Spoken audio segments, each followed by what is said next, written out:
with, you want to take a look at the floor here? So you'll see this bench is lifted, that bench is not lifted, and that bench even has some boxes in front of it. So I believe the seated good morning is the most important foundation exercise for the lower back, but we're doing this on the last day of the week before we take Friday off, because loading up on the back does take something out of the nervous system. So the heavy sleds and the seated good morning is like the most exhausting, but definitely open you up for maximal jumping. On this exercise, we get a triangular stance. We put the heels just in front of the knees, and then we arch the back as hard as we can while lowering the abs down to the bench. So we're trying to keep the chest up off the bench while we get the abs down to the bench. This is a double-legged version of a relaxed lunge stretch, which we think an athlete should be able to go elbows to the floor with back knee off and elbows right in. So think in terms of opening up the adductors. We're doing it for the adductors. Some athletes, imagine an athlete with super long legs, they feel like this and they can never really get into the exercise. That's why we lift up a bench for taller guys.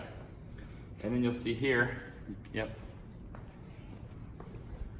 In this particular program, we're trying to build a base, so I don't have athletes go more than half their body weight.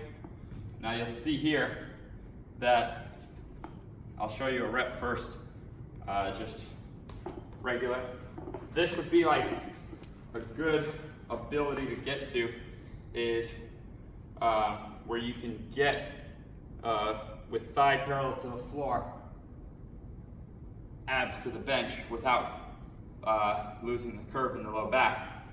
So you see my thighs like parallel to the floor. So if an athlete can't get abs to the bench, then you want to put them up on a little higher bench and ease into it if their low back is rounding too much. So once an athlete can easily get abs to bench, you want to keep challenging the mobility. So if I go here, now to every rep I'm thinking arch my back. So I start here, I get the arch, and now I'm trying to arch, and I'm just sinking into those adductors. So there I did not get my abs to the bench. So that's good. That means I'm now at like a challenging degree. So that when I did.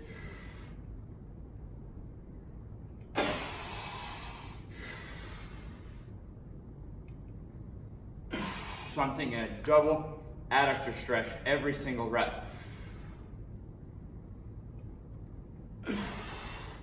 Double adductor stretch every rep. What that does is it brings my lower back closer, to my thigh than any other exercise, making it a foundation, making it every time you bend for anything in sports, you're potentiating more out of your posterior chain from opening up that exercise. So theoretically, if you're in any kind of athletic stance, the tighter you are in your seated good morning, the less you're going to be able to actually use your legs and glutes.